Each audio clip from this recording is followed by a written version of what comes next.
বরিশাল বিশ্ববিদ্যালয়ে একের পর এক সংকটের চাপ শিক্ষার্থীদের ধৈর্যের সীমা ছাড়িয়ে গেছে। পরিবহন থেকে মাঠ, শ্রেণীকক্ষ থেকে মেডিকেল, সবখানে চলছে অব্যবস্থাপনা।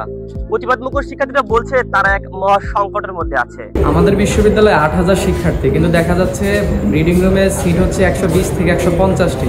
ফলে যখন সকাল ৯টায় রিডিং রুম খোলা হয়, তার ঠিক ৩০ মিনিটের মধ্যে রিডিং রুমে আসলে বসার কোনো জায়গা থাকে না। বিশ্ববিদ্যালয়ে শ্রেণীকক্ষের চিত্র আরো ভয়াবহ।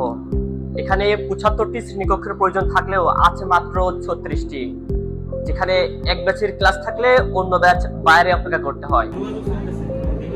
আমি একজন আইন বিভাগী শিক্ষার্থী। আমাদের ডিপার্টমেন্টে আপনি যদি দেখেন যে একটি মাত্র ক্লাসরুম আছে, যে ক্লাসরুমে 5টি ব্যাচ ক্লাস করে, এবং দেখা যায় অধিকাংশ সময়ে যখন একটি ক্লাস করতে থাকে তখন দেখা যায় যে অন্য ব্যাচ ক্লাস করতে পারে না। আমি যেখানে দাঁড়িয়ে আছি ঠিক আমার পেছনেই বরিশাল বিশ্ববিদ্যালয়ের কেন্দ্রীয় খেলার মাঠ। আর এই কেন্দ্রীয় খেলার মাঠের প্রায় 6 মাসের অধিক সময় ধরে কাজ চলমান।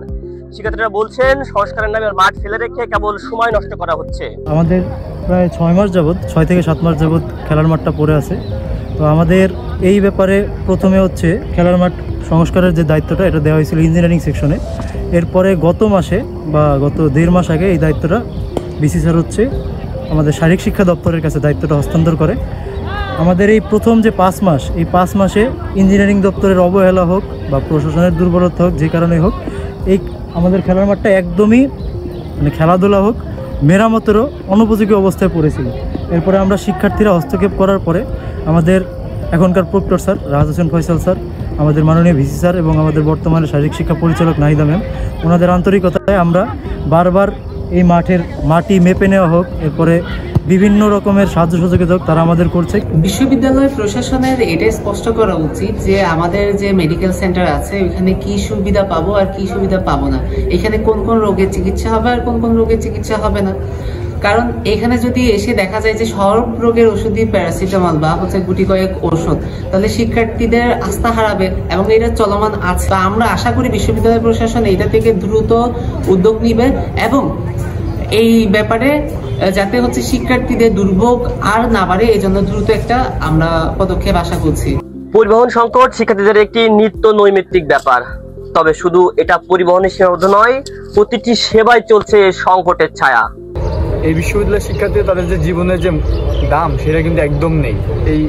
তাদেরকে শহরে যাতায়াত করতে হয় বাদুরের মধ্যে ঝুলে ঝুলে, এবং বিভিন্ন সময় তারা বাসে সিট পায় না এবং বাসে ঝুলে ঝুলে যাতায়াত করতে হয়। এই যে তারা রিস্ক নিয়ে যাতায়াত করতেছে, একটি দুর্ঘটনা কিন্তু তাদের জীবনে ঘটে যেতে পারে, সেই ড্রাইভার কিন্তু বিশ্ববিদ্যালয় প্রশাসন নেবে না। এবং বিশ্ববিদ্যালয় প্রশাসনের কাছে আমরা বারবার এই বিষয়গুলো নিয়ে আওয়াজ তুললে বিশ্ববিদ্যালয় প্রশাসন কিন্তু কার্যকর কোনো ব্যবস্থা এখন পর্যন্ত নিতে পারেনি। বরিশাল বিশ্ববিদ্যালয়ের কেন্দ্রীয় লাইব্রেরিতে প্রধান সমস্যা হচ্ছে বইয়ের সংকট। যেখানে আমরা দেখি আমাদের রিসার্চ মেথোডোলজি বিভিন্ন ধরনের বই আছে যেগুলো হচ্ছে ওয়েস্টার্ন কালচারের বাইরে বইগুলো পড়ানো হয়, কিন্তু আসলে আমাদের সেন্ট্রাল লাইব্রেরিতে কোনো বই তেমন পাওয়া যায় না। যদিও 1 কপি পাওয়া যায়, কিন্তু তার কোনো প্রিন্ট কপি বা অন্যান্য কপি কোনো কিছু পাওয়া যায় না। মানে আমরা যে লাইব্রেরির যে বিভিন্ন সেলগুলো দেখি, সেলের মোটামুটি প্রায় 30% বই একদম ফাঁকা, কোনো বই নেই। স্টুডেন্টের জন্য এটা চরম একটা দুর্ভোগ এবং ইন্টারন্যাশনাল পর্যায়ে বলা যায় যে আসলে আমাদের তাল মিলায়ে বা অ্যাডাপ্টেশন করাটা খুবই একটা জটিল কমপ্লেক্স সিস্টেমে দাঁড়াবে। বরিশাল বিশ্ববিদ্যালয়ের অবস্থা এখন সংকটের ছাতার তলায় আটকে থাকা একদল শিক্ষার্থীরা বলছে আমরা অবহেলা নয়, অধিকার চাই। প্রশাসন জরুরি ভিত্তিতে ব্যবস্থা নেবে, এমনটাই আশা করছেন বরিশাল বিশ্ববিদ্যালয়ের শিক্ষার্থীরা। বরিশাল বিশ্ববিদ্যালয়ে আপনার জানার কথা যে 51টি পদে সার্কুলার করা ছিল, সেখান থেকে মাত্র বর্তমান ভিসি স্যার আসার পরে 10টি পদে ওনারা নিয়োগ দিতে পারছেন, বাকি প্রায় 41টা পদের মতো বাকি আছে। তো আমার প্রশ্ন হচ্ছে ভিসি মহোদয়ের কাছে বা প্রশাসনের কাছে, সার্কুলারকৃত পদ এবং ছাড়কৃত পদ এগুলা নিয়োগ দিতে সমস্যা কোথায়? তো ওনার কাছে অনেকবার যাওয়া হয়েছে, উনি বারবার বলেন ইউজিসির অনাপত্তিপত্র লাগবে। তো বাংলাদেশের ক্ষেত্রে একটা অনাপত্তিপত্র আনতে ভিসি মহোদয়ের প্রায় 8 মাস সময় লেগে যাচ্ছে। কারণ প্রশ্ন হচ্ছে শিক্ষক না থাকার ফলে কি শুধুমাত্র শিক্ষকদেরই কষ্ট বাড়তেছে, যে ওনারা শুধুমাত্র কষ্ট করতেছেন, বেশি বেশি ক্লাস নিচ্ছেন, বেশি বেশি পরীক্ষার সময় দিতে হচ্ছে না, শিক্ষকদের পাশাপাশি শিক্ষার্থীদের বড় একটা অংশ তারা শেখার যে সুযোগ থেকে বঞ্চিত হচ্ছে। যেমন ধরেন একজন শিক্ষক একই সেমিস্টারে 2টা করে কোর্স নিচ্ছে, মানে ধরেন একজন শিক্ষক মাত্র একটা কোর্স থেকে এসে 10 মিনিট পরে আবার আরেকটা কোর্স, নতুন একটা কোর্স একই শিক্ষার্থীর সামনে যাচ্ছে। এটা খুবই লজ্জাজনক এবং খুবই মানে ন্যাক্কারজনক কাজ মনে হয় আর কি আমার কাছে। তো আমার কাছে মনে হয় কি বরিশাল বিশ্ববিদ্যালয়ের যে শিক্ষক সংকট এটা অনেকটাই কৃত্রিম সংকট, কারণ ছাড়কৃত বা আপনার সার্কুলারকৃত পদে নিয়োগ না দিতে পারাটা বর্তমান প্রশাসনের সবচেয়ে বড় একটা ব্যর্থতা, যার কারণে শিক্ষক থেকে শুরু করে বর্তমান যে আমাদের কুমার মধ্যে শিক্ষার্থীরাও নানা ধরনের বৈষম্যের শিকার হচ্ছে। তারা লার্নিং যে প্রসেস সেটার মধ্য দিয়ে যেতে পারতেছে না। আমার মনে হয় ইউজিসি এবং বর্তমান বিশ্ববিদ্যালয় প্রশাসনের খুব দ্রুত এটার সমাধানের জন্য উদ্যোগ নেওয়া উচিত, কারণ এখানে শিক্ষার্থীদের সবচেয়ে বড় মানে ক্ষতির কারণ করা হচ্ছে। বরিশাল বিশ্ববিদ্যালয়ের দ্বিতীয় পর্যায়ে ফিজিবিলিটি স্টাডির যে বিষয়টা সেটা QCBS পদ্ধতিতে আছে, quality cost based management system. তো এখন আমাদের যেটা সমস্যা, আমরা যদি QCBS এ যাই, এটা একটা ওপেন টেন্ডার মেথড।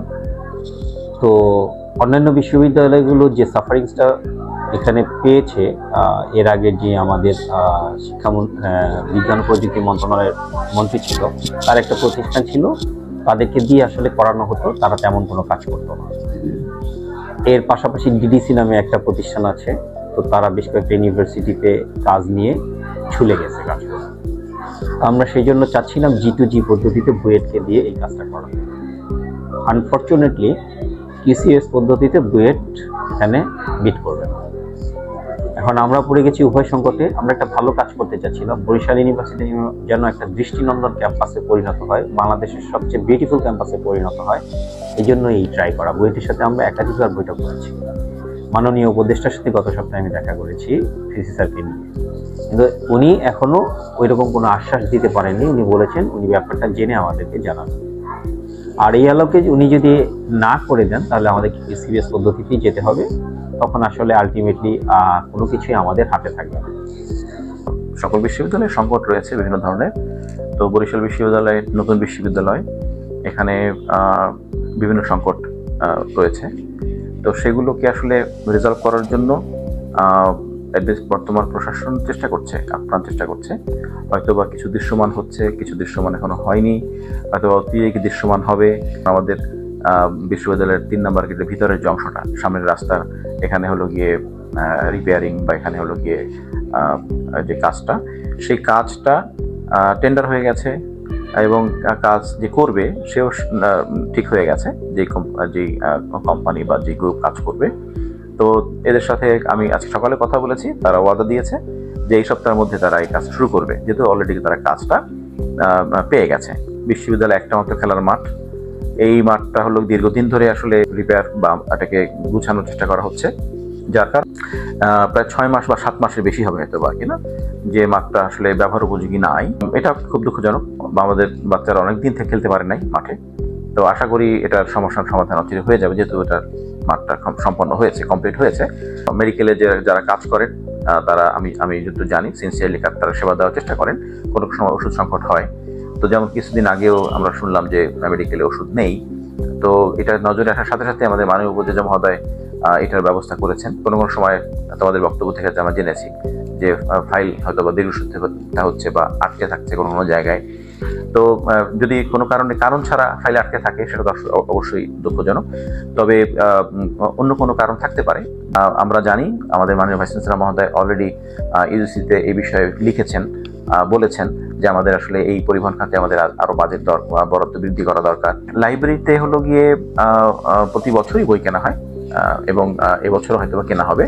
তো দেখা যায় যে আমাদের আসলে শিক্ষার্থী তো অনেক, প্রতিনিয়তই আমাদের শিক্ষার্থীর সংখ্যা বাড়ছে। তো এবারও আশা করি লাইব্রেরিতে বই কেনা হবে এবং সেলফে বই আরো উঠবে ইনশাল্লাহ।